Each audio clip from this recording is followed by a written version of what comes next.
नमस्कार साथियों, इस वीडियो में हम लोग देखेंगे पहला चैप्टर जिसमें आदर्श शिक्षक के गुण हम लोग पढ़ेंगे। आदर्श शिक्षक का गुण क्या क्या होता है वो सब हम लोग डिस्कस करेंगे। तो देखिए, सबसे पहले एक आदर्श शिक्षक मतलब एक अच्छे टीचर में क्या क्या गुण होने चाहिए वो हम लोग यहाँ देखते हैं। शिक्षण सिद्धांतों एवं शिक्षण विधियों का ज्ञान होना चाहिए। शिक्षण सिद्धांत, देखिए कुछ दार्शनिक और कुछ वैज्ञानिक हुए, उन्होंने पढ़ाने के तरीकों पर रिसर्च करके कुछ सिद्धांत का प्रतिपादन किए हैं। उन सिद्धांतों को मौलिकता सीखना और जानना जरूरी है ताकि हम अपना एक ये बना सकें। फिर शिक्षण की कुछ विधियां हैं, वो भी दार्शनिकों के द्वारा, वैज्ञानिकों के द्वारा दिए गए हैं या शिक्षाविदों के द्वारा दिए गए हैं। तो उन विधियों के बारे में पता होना चाहिए। जैसे हमारे गुजरात में एक हुए गीजू भाई बेदका, उन्होंने बाल शिक्षा पद्धति पे बहुत काम किया है। उन्होंने बच्चों को, जो 3 साल से 6 साल के बच्चे हैं, उनके लिए खेल, कविता, कहानी आधारित शिक्षा पद्धति को स्थापित किए थे। तो उनके शिक्षण विधियों को भी हम लोग पढ़ेंगे।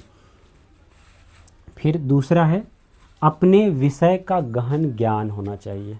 टीचर का ये गुण होना चाहिए कि जो विषय पढ़ा रहे हैं आप, उनको अच्छे से रिसर्च कर लें, उनके बारे में अच्छे से जान लें। गहन ज्ञान का मतलब यही हुआ कि आपके पास उसका अच्छा खासा ज्ञान होना चाहिए। अब देखिए, अब आपके पास ज्ञान भी है, अपने विषय में रुचि मतलब इंटरेस्ट होना चाहिए। अब आपके पास ज्ञान तो हो गया किसी विषय का, लेकिन उसमें इंटरेस्ट भी होना चाहिए। एक अच्छे शिक्षक का गुण है कि अपने पढ़ा रहे विषय में उनकी रुचि हो। उसके बाद अगर आपके पास रुचि है, उसके बाद होना चाहिए कुशल वक्ता। शिक्षक को चूँकि अपना नॉलेज छात्रों तक संप्रेषण करने के लिए या छात्रों तक पहुंचाने के लिए बोलने की ज़रूरत पड़ती है, तो आपके अंदर एक कुशल वक्ता का गुण होना चाहिए। एक अच्छे सार्वजनिक संभाषण की योग्यता होनी चाहिए कि आप सार्वजनिक जगहों पे बोल सकें। आपके पास नॉलेज तो रहेगा, लेकिन अगर बोलने का वो नहीं है, गुण नहीं है, एक आप कुशल वक्ता नहीं है, तो आप अपनी बातें दूसरों को नहीं समझा सकते। समझ गए? अब आगे देखते हैं। 5वां, संस्कृति एवं सभ्यता का ज्ञान। आप जिस भी जगह पे पढ़ा रहे हैं, जिस भी एरिया में है, वहाँ की संस्कृति और वहाँ की सभ्यता का पता होना चाहिए। जैसे हम लोग अपने लोकल एरिया में पढ़ाएंगे, तो हमारे लोकल एरिया की संस्कृति और सभ्यता का ज्ञान होना चाहिए और पूरे मानव सभ्यता का भी ज्ञान होना चाहिए। फिर है TLM का प्रयोग, टीचिंग लर्निंग मटेरियल। अब स्कूलों में जो टीचिंग लर्निंग मटेरियल्स होते हैं, बोर्ड है, बेंच है, किताबें हैं, उन सब का समुचित प्रयोग कैसे करना है ये पता होना चाहिए। फिर है आत्मविश्वास। आपके अंदर एक कॉन्फिडेंट होना चाहिए, आपके अंदर एक कॉन्फिडेंस झलकना चाहिए आपके व्यक्तित्व में। तो शिक्षक का एक सबसे इम्पोर्टेंट गुण हमें लगता है आत्मविश्वास है। फिर है 8वां, बाल मनोविज्ञान की समझ।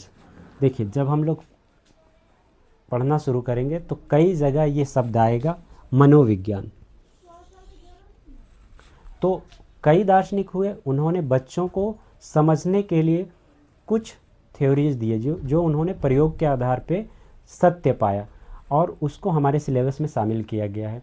जॉन डीवी हो गए और ऐसे बहुत सारे दार्शनिक हैं जिन्होंने कई सिद्धांतों का प्रतिपादन किया है। तो बाल मनोविज्ञान में हम लोग उसको पढ़ेंगे और इसका ज्ञान होना चाहिए एक अच्छे शिक्षक को।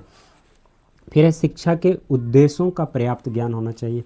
जिस काम को आप कर रहे हैं, शिक्षा दे रहे हैं, तो शिक्षा का क्या उद्देश्य है, सोसाइटी को शिक्षा की क्या ज़रूरत है, बच्चों को शिक्षा की क्या ज़रूरत है, हमें शिक्षा की क्यों ज़रूरत है, क्या ज़रूरत है, ये सब का अच्छा खासा नॉलेज होना चाहिए कि शिक्षा का उद्देश्य क्या है आखिर। और सामाजिकता की भावना होनी चाहिए, सबको मिलकर लेकर चलने की भावना होनी चाहिए, क्योंकि आपकी कक्षा में सारे बच्चे एक जैसे नहीं होंगे।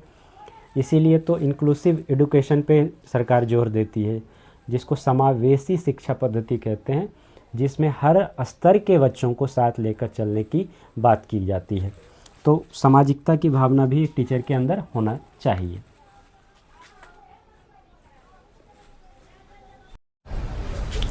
आगे देखिए, नवाचार का ज्ञान होना चाहिए। नवाचार मतलब इनोवेशन का नॉलेज होना चाहिए कि पढ़ाने में हम क्या नवाचार कर सकते हैं, नए तरीक़ों को कैसे हम प्रयोग में ला सकते हैं, इसका नॉलेज होना चाहिए।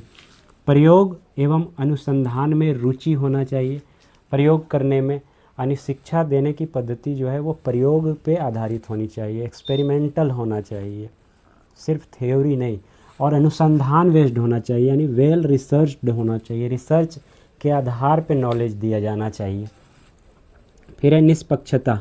शिक्षक के अंदर एक गुण निष्पक्षता का भी होना ज़रूरी है। हर बच्चों के प्रति निष्पक्ष होना है, किसी का भी पक्ष नहीं लेना है, सबको साथ लेके चलना है। निष्पक्ष होने का मतलब होता है हम किसी एक आदमी के पक्ष में नहीं हैं, मतलब हम सत्य के साथ हैं।